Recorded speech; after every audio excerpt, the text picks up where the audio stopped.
Welcome to Not Milk Never Milk. Subscribe if you're lactose intolerant. You begin by updating your iPhone 16 Pro and making a quick backup so settings and data stay safe. Once done, check battery health to see max capacity and enable optimized battery charging to reduce chemical aging. Next, enable low power mode immediately to cut background activity and set auto lock to 30 seconds or 1 minute to reduce screen on time. These first actions lower load fast and prepare the phone for finer tuning. Now you dig into the heavier fixes.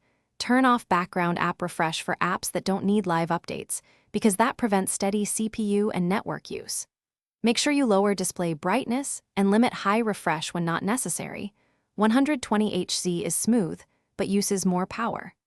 Also change mail from push to fetch on a schedule, like every 15 or 30 minutes, and remove unnecessary widgets. After these steps, the phone will spend more time idle and less on CPU and radio tasks.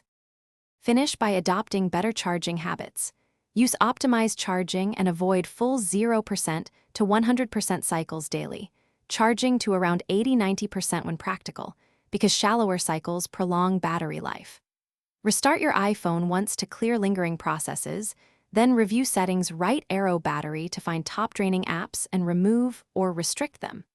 If you still see abnormal drain, reset network settings or reset all settings as a troubleshooting step. If issues persist, contact Apple support for diagnostics. Thanks for watching. If this was helpful, leave a like and consider subscribing. See you next time.